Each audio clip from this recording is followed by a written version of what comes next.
মিনহা খলাকনাকুম ওয়া ফিহা নুঈদুকুম ওয়া মিনহা নুখরিজুকুম তারাতান নুখরা। যখন আস্তে আস্তে মাটি দিয়া যখন পাড়াইয়া নাতিরা ছেলেরা যখন পাড়াইয়া যখন রওনা করবে, ওই মাইয়া চিল্লায় কবে কি, ও ভাই আবার একা ফেলে কই যাও? এই অন্ধকার কবরে একা একা আমি কেমনে থাকবো? দুনিয়ায় কারেন্ট চলে গেলে 1 মিনিট থাকতে পারি না। দুনিয়ায় যদি মশারি না দাও, মশার কামড়ে টিকতে পারো না।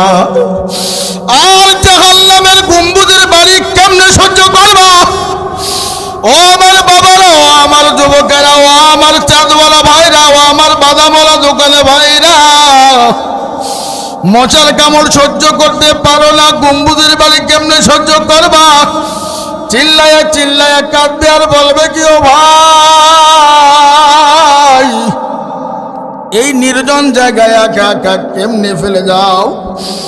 আমার মা আমার বাবারে 3 রাস্তার মরিয়া ফেলে রাখছি, কোনোদিন তো খবর নিতে পারলাম না। বাবা কেমন আছে, মা কেমন আছে? সারা বাংলাদেশে সফর করি বাজার, এমন কোনো জেলা নাই আমি সফর করি নাই। কিন্তু সব পাইলাম, বন্ধু পাইলাম, বান্ধব পাইলাম, টাকা পাইলাম, সম্মান পাইলাম, ইজ্জত পাইলাম, কিন্তু মার ডাকটা এখন আর শুনি না, বাবার ডাকটা এখন আর শুনি না। ওই কবরে যদি নেক আমল না নিয়ে যাও, যদি বেনামাজি অবস্থায়, সুদখোর অবস্থায়, মা বেপরদা অবস্থায় যদি যাও, ওই কবরের মাটিরে আমার আল্লাহ ডাক দে, বলো কবরের মাটি জোরে জোরে জোরে জোরে চাপ দে।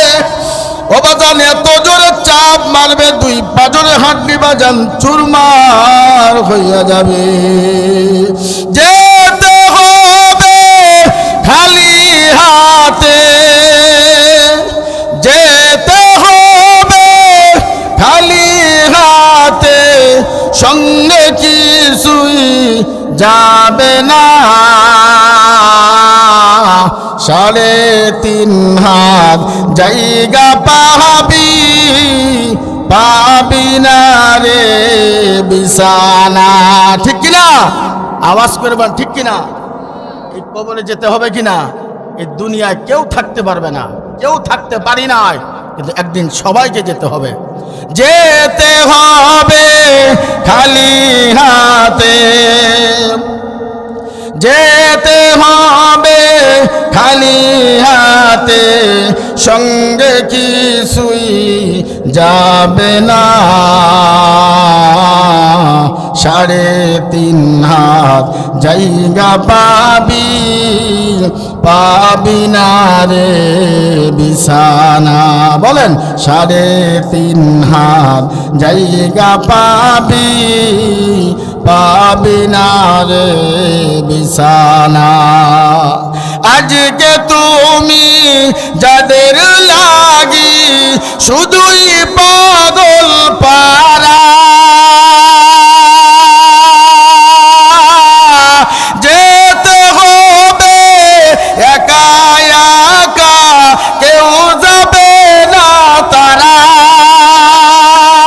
3টা টুকরা সাদা কাফন, 3টা টুকরা সাদা কাফন, এই যে তোমার পাওনা।